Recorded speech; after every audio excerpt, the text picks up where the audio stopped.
So I thought I'd be looking at this today, which is my, well, very small and portable Nano CORTEX rig. And the question is, could this replace my FM3 rig? Well, no, not really, maybe, soon. So before we start, just a bit about this board itself. So it's a pedal train Nano CORTEX. We have the m-vave chocolate, not the chocolate plus, but the chocolate. And I have a TRS cable coming from here to the Nano back here. And I'm powering this using a USB power bank. So I'll link to all of this in the description if you feel like, say, buying the same thing as well. But in essence, it means I've got this really easy kind of grab and go board that weighs absolutely nothing.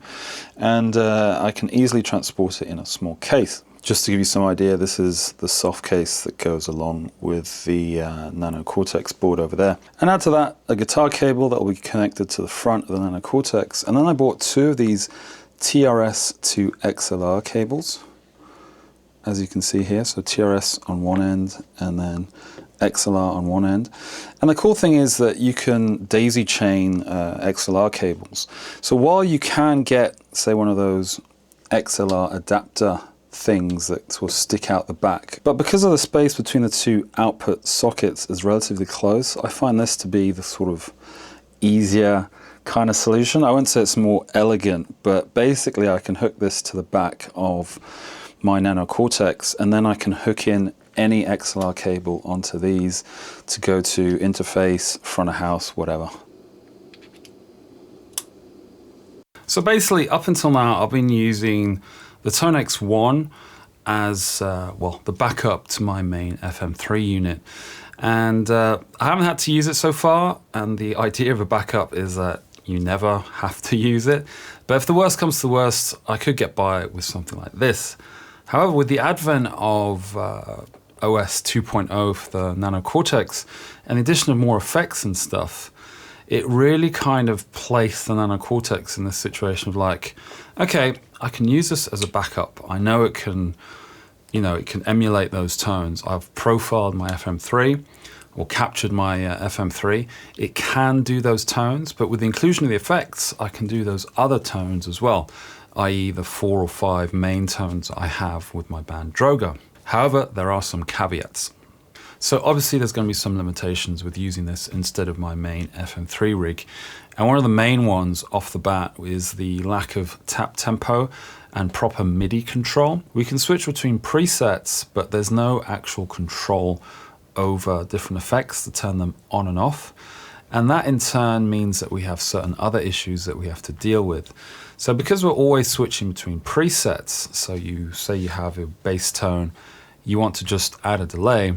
At the moment, there's only 2 ways of doing it. You can switch to a new preset, which is the same capture, the same setup, with a delay being added on, or you can use, say, an expression pedal that sort of mixes in delay or whatever effect that you want on top of it.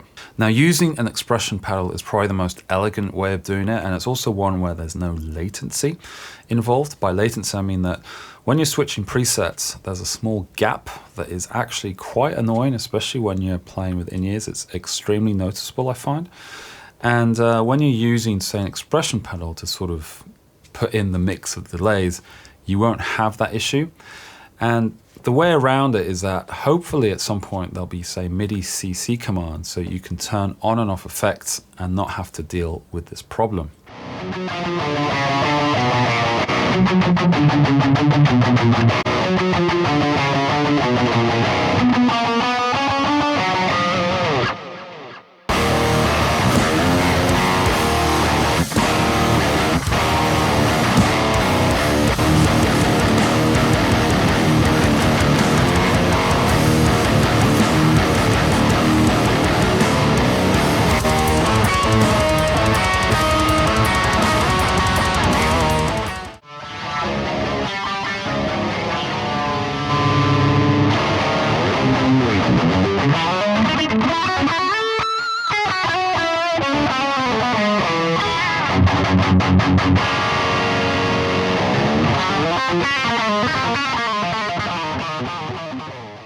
Another issue is the lack of tap tempo. So because there's no tap tempo, to get around this, you have to make different presets with the correct delay times in milliseconds to suit the song you're playing. Now, usually you can just kind of get by with, you know, a sort of set kind of delay times, or just a longer sounding delay or a stereo delay that will give you some ambience. And that kind of do in a pinch, but it's not very clean when it comes to certain delay passages, and it's not as good as, say, when you've got a tempo synced BPM delay that's going on with the track you're playing. Now, I think the bass tones I've gotten out of this through capturing my main rig along with the effects, it sounds really good, and so in a pinch I could totally use this instead of like my main rig. But those limitations and those very noticeable things, sort of like that gap with the presets, especially the tap tempo, lack of MIDI control, are really kind of holding it back, in my opinion. But it's hopefully something that will be addressed soon and make the unit a lot better and a lot more usable in those sort of situations. For me, at least, that's the sort of space in the market that I find extremely interesting. I absolutely love my FM3, you know, for high profile gigs, sessions and things like that. That's the one, that's the unit I'm going to be taking.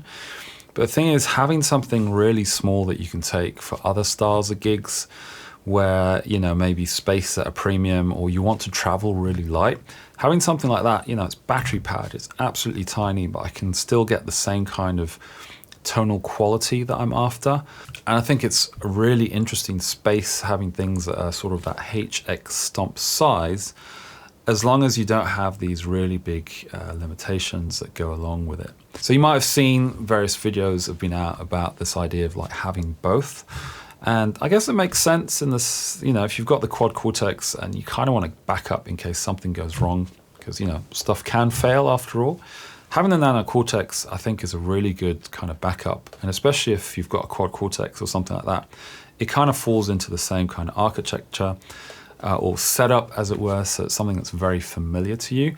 However, I'd like to think we're not in the situation of like the Nano CORTEX is sort of being held back, so that, you know, you can't just have the Nano CORTEX to really get by and get your tones, you know.